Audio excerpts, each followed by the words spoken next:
The ghost of Christmas past for me wasn't a spectral visitor in a nightgown. It was the lingering metallic taste of disappointment. Every year, as the first carols began to trickle from department store speakers, the ghost would arrive, whispering reminders of Christmases gone by. It whispered of the 2021 turkey, which my mother-in-law Eleanor had declared surprisingly moist for a smaller bird. It whispered of the 2022 potatoes, which she had dissected with the critical eye of a bomb disposal expert before pronouncing them an interesting texture, dear. Almost fluffy. And it whispered, most chillingly, of last year's gravy, which she had held up to the light in a gravy boat, swirled, and then set down with a sigh. "Don't you worry, Grace," she had said, patting my hand with her cool, dry fingers. "It takes years to perfect a roux." Years. My husband Ben was immune to these ghosts. He moved through life with a blissful, well-meaning obliviousness to the nuances of his mother's particular brand of psychological warfare. "Oh, that's just Mom," he'd say with a shrug, his mouth full of the very food she had just surgically dismantled. "You know how she is. She means well." But she didn't mean well. She meant to establish and maintain her own matriarchal supremacy. Every meal I cooked in her presence was a battlefield, and her critiques were not suggestions. They were skirmishes, small, strategic attacks designed to remind me of my status as an outsider, an amateur, an addendum to her perfect family. I had spent 7 years as Ben's wife and 7 years as Eleanor's designated culinary failure. I had tried everything. I had tried making her exact recipes, only to be told I'd missed the secret ingredient of her love. I had tried making bold, modern dishes, only to be met with a raised eyebrow and a quiet request for some simple, unseasoned bread. I had tried being self-deprecating, beating her to the punch by pointing out my own imagined flaws only, to have her agree with me enthusiastically. "Yes, dear, it is a bit salty, isn't it? But practice makes perfect." But this year, I vowed, would be different. This year, I would not just cook a meal. I would construct a fortress of culinary perfection. I would create a Christmas dinner so magnificent, so unimpeachably flawless, that her criticisms would find no purchase. They would slide right off the glistening, perfectly brown skin of my heritage turkey. This year, I wouldn't just be Ben's wife who cooked. I would be a domestic goddess, a kitchen visionary. This year, Eleanor would have no choice but to lay down her arms and admit defeat. It was a foolish, naive, and utterly hopeless plan, and I threw myself into it with the doomed, frantic energy of a general planning one final, impossible charge. My campaign began in early December. I didn't just make a shopping list. I drafted a multi-page operational plan. I spent hours online researching writing techniques, comparing the Maillard reaction rates of different fats, and studying architectural diagrams of gingerbread houses. I was not just making dinner, I was curating an experience. I found a local organic farm that raised heritage bronze turkeys, birds that roamed free and supposedly tasted of the very earth they walked on. I ordered one, a magnificent 20-pounder I nicknamed the General. I decided on a menu that was a strategic blend of classic comfort and sophisticated elegance, designed to counter any possible line of attack. The stuffing would not be from a box. It would be a complex, savory bread pudding with artisanal sausage, toasted pecans, and 3 different kinds of mushrooms. The cranberry sauce would be a ruby red conserve, slow simmered with port wine, orange zest, and a single Sir Anise. The mashed potatoes would be passed through a ricer not once, but twice, and enriched with an obscene amount of French butter and warm cream until they were a velvety, cloud-like puree. And for dessert, I would not attempt one of Eleanor's dry, crumbly fruitcakes. I would build a monument to decadence, a 6-layer chocolate peppermint cake with ganache filling and a white chocolate buttercream frosting. adorned with glittering hand-piped snowflakes, then watched my preparations with a mixture of awe and amusement. "Honey, are you cooking for your in-laws or for the Queen of England?" he asked one afternoon as I meticulously measured out spices on a jeweler's scale. "Don't be silly," I said, not looking up. "The Queen would be easier to impress." He laughed, but I was deadly serious. The week before, Christmas was a blur of activity. My kitchen, normally a place of calm creativity, became a staging ground for my offensive. Jars of glistening cranberry conserve lined the counters. Loaves of brioche for the stuffing were stale, too. The perfect consistency, the scent of toasted nuts and simmering stock filled the air. I was a whirlwind of aprons and spreadsheets, a commander on the eve of a great battle. I was also, I realized in a fleeting moment of clarity, completely insane. No sane person poured this much emotional energy into a single meal. But I was too far in to turn back now. Victory or death. On Christmas Eve, the opening salvos were fired.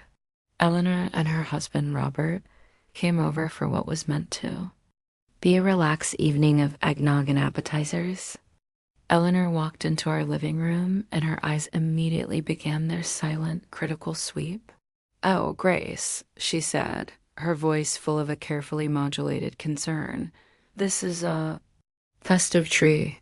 Did you get it from that lot down by the highway?"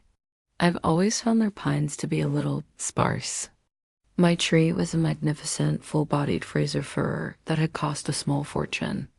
Later, as I served the eggnog, a creamy, homemade concoction, rich with nutmeg and bourbon, she took a delicate sip. "Lovely, dear," she said. "Perhaps a touch heavy on the cloves, but lovely." Robert, her ever-loyal second-in-command, chimed in as he munched on a cheese straw. "These are good, Grace. Almost as good as the ones from that bakery Eleanor likes." Ben, oblivious, just smiled and refilled their glasses. I smiled too, a tight, brittle thing that didn't reach my eyes. They were just warming up. The main event was tomorrow. I went to bed that night, not with visions of sugar plums dancing in my head, but with a detailed time-stamped schedule for the military precision cooking of Christmas dinner. Sleep was for the weak. I had a war to win. Christmas morning dawned bright and cold. I was up before the sun, the kitchen lights casting a sterile pre-dawn glow. The general came out of his brine bath. I patted him dry with a reverence usually reserved for religious artifacts.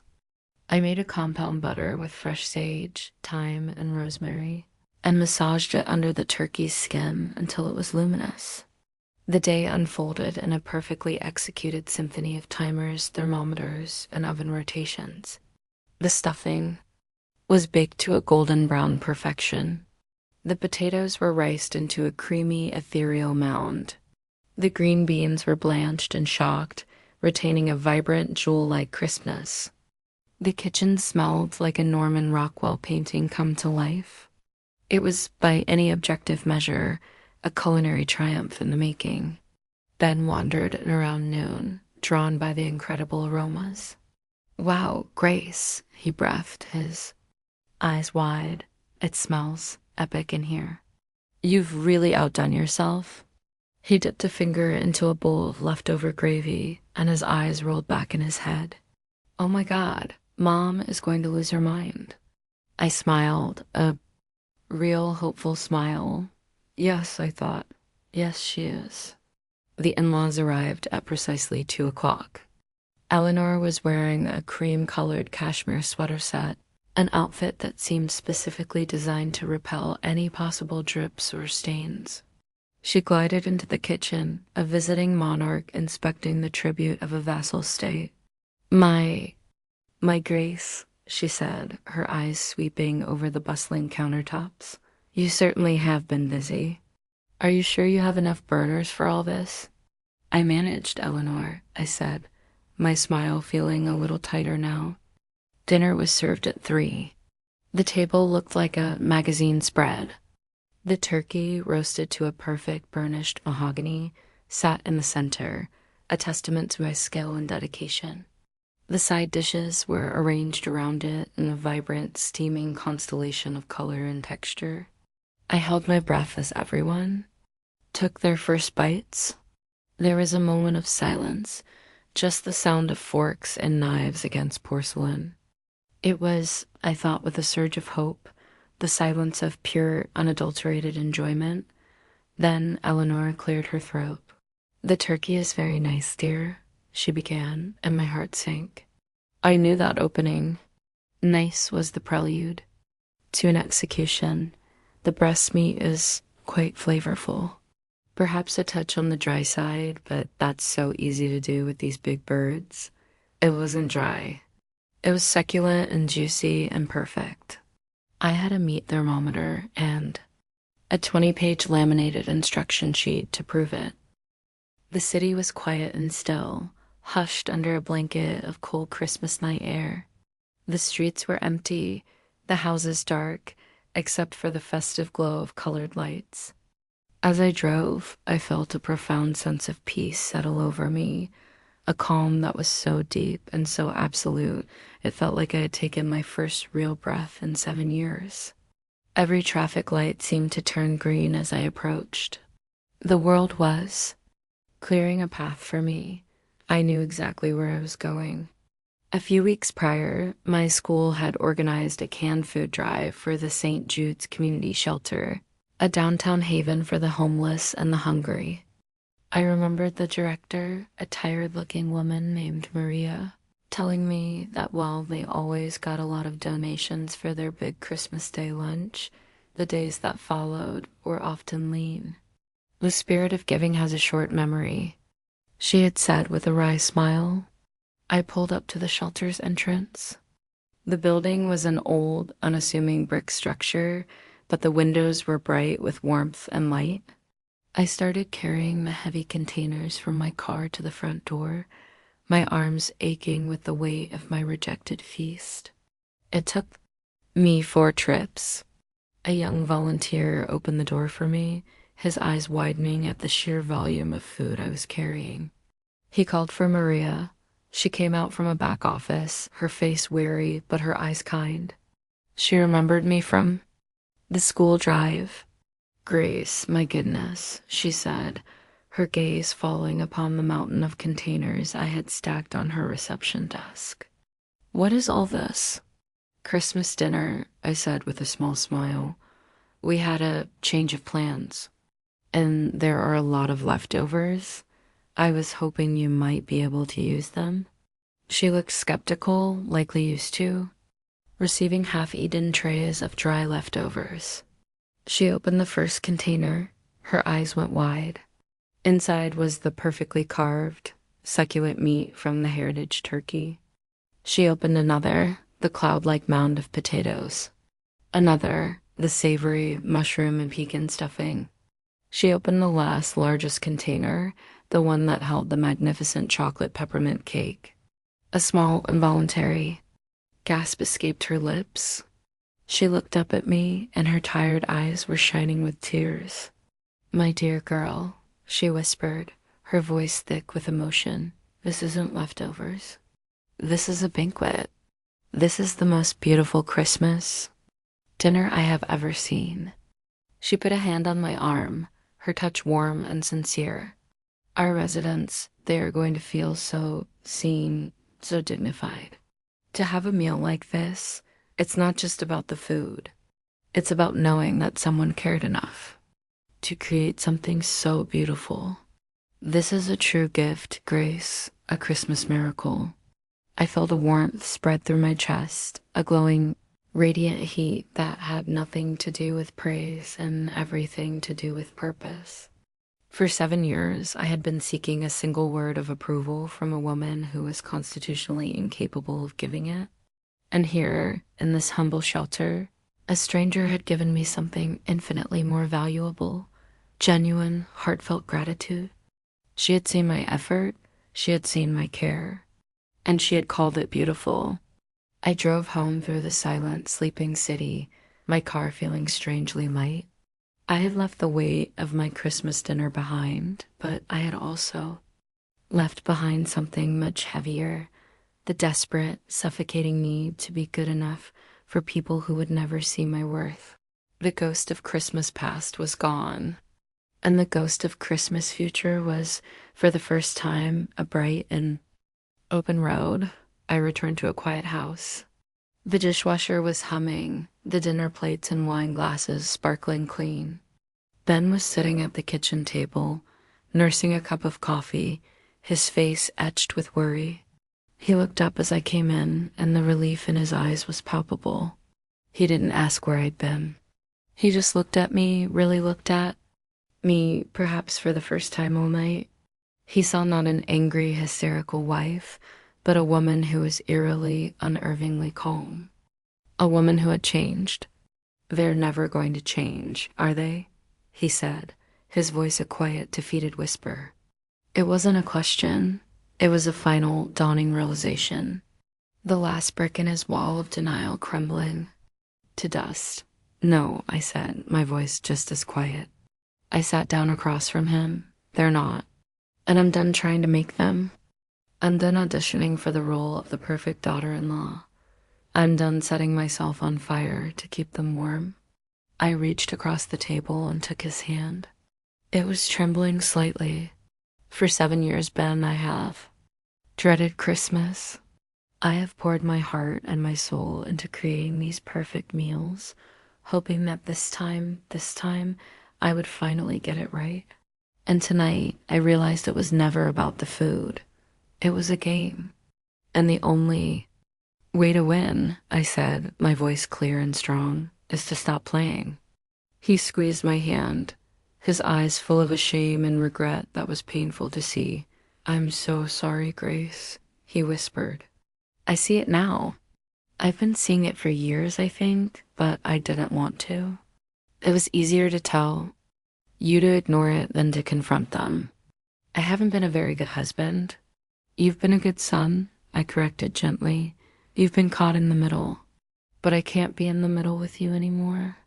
I love you, Ben, but I will not spend another holiday, another dinner, another moment of my life being quietly and politely diminished. So we have a choice to make. I laid it out for him. Future Christmases would be spent with just us and any children we might have. They would be spent with my family, who thought my cooking was the best thing in the world. They would be spent on a beach in Mexico, for all I cared. But they would not be spent at his parents' house or with them at ours. The tradition was over. I had officially retired as his family's hostess and emotional punching bag. I'm choosing my peace, Ben, I said, my gaze unwavering. The only question is, are you choosing it with me? He stood up, came around the table, and pulled me out of my chair and into his arms. He held me tight, his face buried in my hair. I'm with you, he said, his voice thick. God, Grace, of course I'm with you. I choose you, today and tomorrow and every Christmas after this. The next morning, he made the call. I sat on the stairs, listening to his side of the conversation. His voice was firm, resolute, the voice of a man who had finally chosen his own family. Mom, Dad, Grace and I won't be hosting Christmas anymore, and we won't be coming to yours. We're starting our own traditions now. No, it's not up for discussion. I'm sorry you feel that way, but my decision is final. My priority is my wife. The fallout, I knew, would be immense. There would be guilt trips and angry phone calls, and a new narrative painting me as the wicked witch who had stolen their son. But as I sat there, listening to my husband defend our new foundation, I felt nothing but a profound, uncheckable peace. A year later, on Christmas Day, Ben and I stood side by side in the bustling kitchen of the St. Jude's Community Shelter. We wore matching red aprons and served plates of turkey and stuffing and mashed potatoes to a long line of grateful, smiling people. It was our new tradition. The air was filled with chatter and laughter and the sounds of the community coming together. The joy in the room was real and overwhelming. I had finally found the Christmas spirit I had been searching for all along. It wasn't in a perfectly roasted turkey or a six-layer cake. It was in the simple, profound act of giving. Not for approval, but from the heart. I was finally and completely free, of course. I will continue the story, expanding on the years that followed Grace's decision, adding more depth and detail to the consequences and the eventual evolution of her family. The silence that followed Ben's phone call to his parents was the loudest thing I had ever heard. It was a dense, heavy thing, filled with unspoken accusations and wounded pride. For the first week, Eleanor called Ben 3 times a day. I would listen from the other room as he patiently, firmly repeated the same mantra. I'm sorry you're upset, Mom, but this is how it's going to be. Grace and I are a team. This is our decision. He was a rock, but I could hear the strain in his voice. He was mourning the loss of the easy, uncomplicated relationship he'd once had with his mother, the one that had existed only because I had been silently absorbing all the pressure for years. The guilt trips were relentless. Eleanor accused me of being manipulative, of turning her own son against her. She told him I was selfish, that I was punishing them for trying to be helpful. She even, in a moment of peak desperation, suggested that my cooking really hadn't been very good and that I was simply too sensitive to hear the truth. Through it all, Ben held the line. And the stuffing, she continued, poking at it with her fork. You used pecans. That's an interesting choice. It gives it a very distinct flavor. I've always found that chestnuts offer a more subtle, traditional holiday taste, don't you think, Robert? Whatever you say, dear, Robert mumbled, his mouth full of the stuffing he seemed to be enjoying just fine. And so it went, a slow, methodical assassination of my entire menu. The green beans were a little too al dente for my taste. The cranberry conserve was quite tart, almost aggressive. The gravy, my beautiful, rich, flavorful gravy, was pronounced a lovely color, though it seems to have broken just a little bit, see? She pointed with her knife to a microscopic imperfection that only her hypercritical eye could have detected. Ben tried to run interference. Mom, come on, everything is delicious, he said, his voice taking on a slightly pleading tone. Grace worked so hard. Oh, I know she did, Eleanor said, smiling her sweet, poisonous smile at me. And we appreciate it so much. I'm just giving her a little feedback, a little constructive criticism. It's how we learn, isn't it, Grace? I just nodded, my own smile now a fossilized rictus of politeness. The food on my plate, the food I had spent a month planning and days preparing, had turned to ash in my mouth. But I held on. There was still the cake. The cake was my fortress. It was my masterpiece. No one could find fault with the cake. I brought out the cake after the dinner plates were cleared. It was a showstopper. 6 perfect layers of dark chocolate, filled with rich ganache and frosted with a pristine white chocolate buttercream. I had spent 2 hours piping, intricate, glittering snowflakes onto its sides. It looked like something from a fairy tale. I placed it in the center of the table, and for a moment there was a genuine, impressed silence. Good heavens, Grace, Robert said, his eyes wide. Did you make that, or buy it? It was the highest compliment he was capable of giving. I made it, I said, a flicker of my earlier pride returning. I cut the first slice. The layers were perfect, distinct, and beautiful. I served everyone a generous piece. I watched, my heart pounding, as Eleanor took her first bite. She chewed slowly, her head tilted, her expression one of deep, serious contemplation. It was the look of a wine connoisseur tasting a rare vintage, or a judge pronouncing a final verdict. She swallowed, delicately touched her lips with her napkin, and then looked at me. She smiled, It was a smile of pure, condescending pity. "It's lovely, dear," she said, her voice soft and final. Truly a tremendous effort. She took another tiny bite. A little too sweet for my taste, of course. My palate just isn't what it used to be. She paused, looking at the cake on her fork, and the texture is just a bit dense, almost fudgy, and then came the killing blow. She leaned forward as if sharing a precious, secret piece of wisdom. You know, the secret to a truly light, airy chocolate cake is sifting the flour, not once, but 3 times. It makes all the difference in the world, and that was it. That was the moment the fragile thread of my sanity, which I had been gripping for 7 long years, finally snapped. It wasn't a loud, dramatic break. It was a quiet, internal, and total severing. I looked at her perfectly coiffed hair, her smug, self-satisfied smile, her complete and utter conviction in her own superiority. I looked at my father-in-law, complacently eating the dessert he had just heard dismissed. I looked at my husband, Ben, who was already opening his mouth to say something placating, something like, "Well, I think it's great, Mom."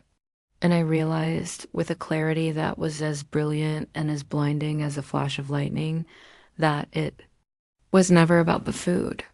It was never about the turkey or the gravy or the goddamn sifting of the flour.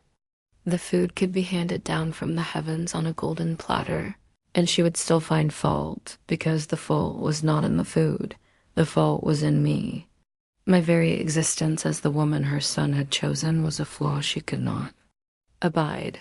This whole elaborate performance, this annual ritual of criticism, was a game. And the object of the game was to remind me that I was, and always would be, not good enough. A strange, almost euphoric calm washed over me. The anger, the frustration, the desperate need for her approval, it all just evaporated. I saw the game, I saw the players, I saw the rigged rules. And in that single, silent, crystalline moment, I decided I was no longer going to play. I picked up my fork, took a bite of my dense, fudgy, too-sweet cake, and smiled. A real smile this time. A smile of pure, unadulterated, and terrifying liberation. It was the best damn cake I had ever tasted. The rest of the evening passed in a blur of surreal detachment. I became a gracious, smiling automaton. I laughed at Robert's jokes. I asked Eleanor about her garden club. I was a perfect hostess, serene and untouchable. My sudden, unshakable calm seemed to unnerve them more than any outbursts would have. They left an hour later, their customary gift bags of leftovers conspicuously unoffered by me and unasked for by them. The moment the front door closed, Ben turned to me, his face a mixture of relief and concern. "Well, that's over for another year," he sighed. "Honey, I'm so sorry about my mom." "Don't listen to a word she said." That was the best Christmas dinner I've ever had in my entire life. "I know," I said, my voice quiet. I walked into the kitchen, not to the sink to start the mountain of dishes, but to the pantry. I pulled out the enormous stack of high-quality, airtight food storage containers I had bought for this very purpose, though I hadn't known it at the time. I began to unstack them on the counter, the plastic lids making a series of crisp, definitive clicks. Then watched me confused. "What are you doing?" "Getting a jump on the leftovers? Good idea." I didn't answer.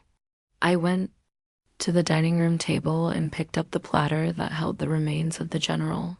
There was still more than half a turkey left. I carried it into the kitchen and began, with a calm, methodical precision, to carve off the meat and place it into the largest containers. Next came the side dishes. I scraped the entire enormous bowl of savory stuffing into a container.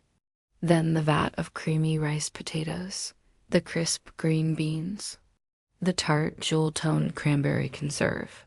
I worked in a focused silence, a woman with a mission. The kitchen was filled with the sounds of plastic lids snapping shut, of containers being filled to the brim. Grace, Ben finally said, his voice hesitant. What's going on? You're packing up everything. He gestured to the magnificent 6-layer cake, from which only 3 slices had been served.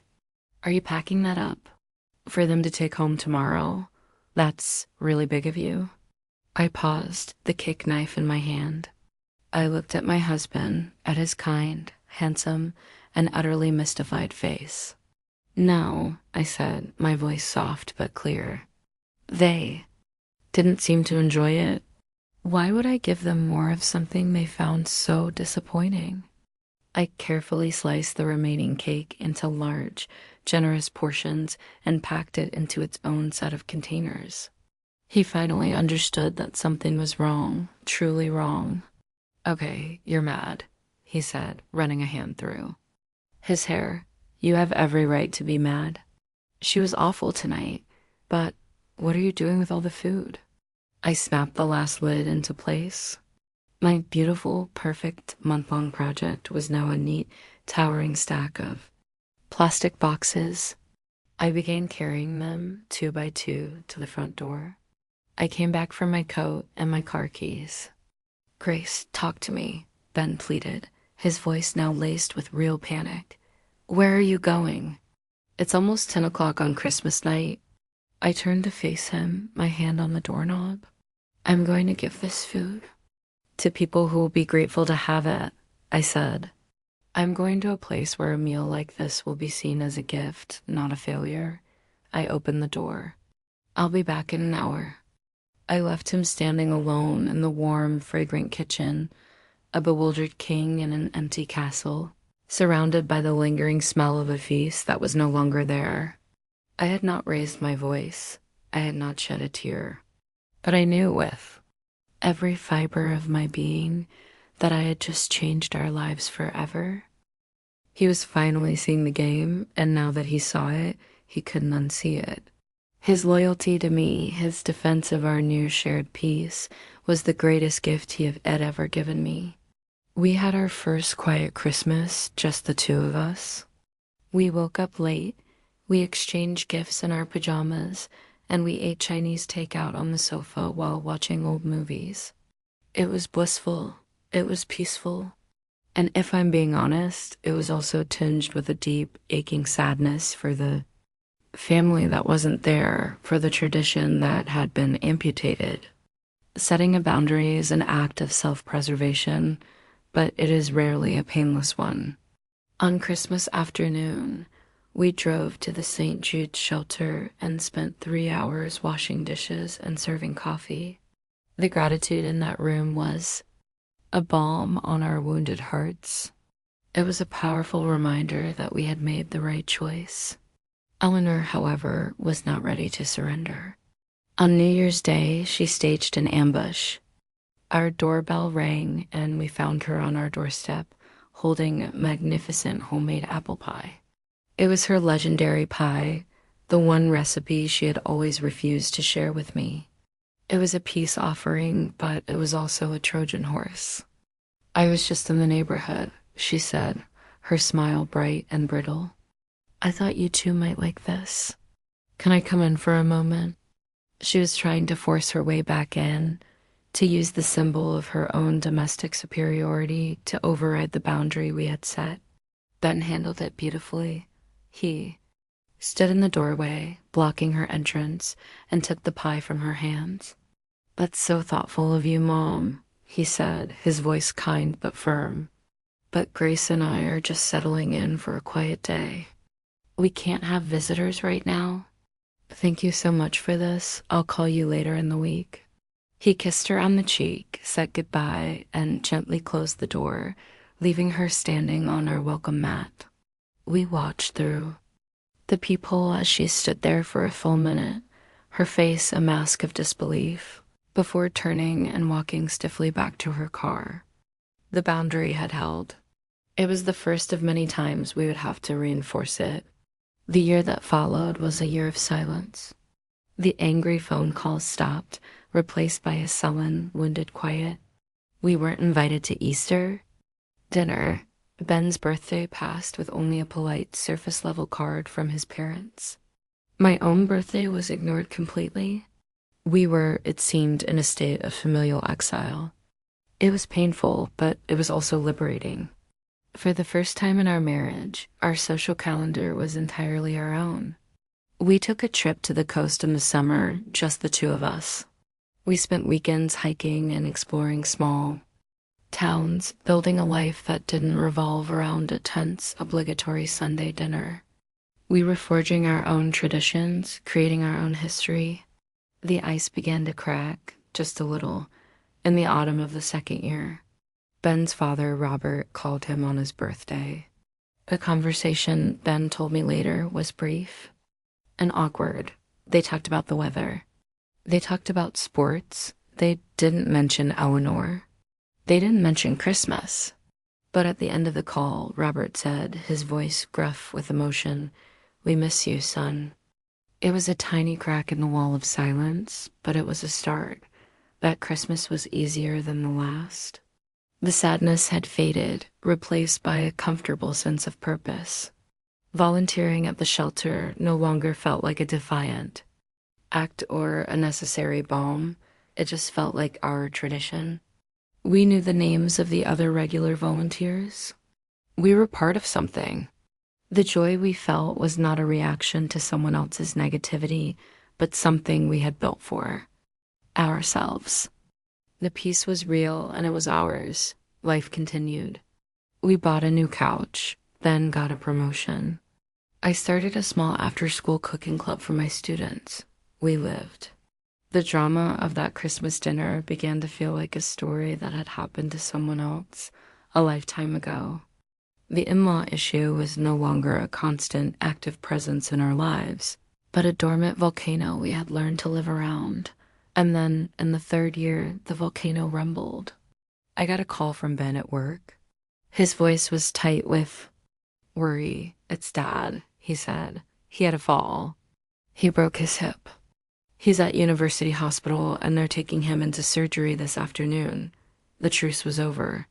We were being called back to the front lines.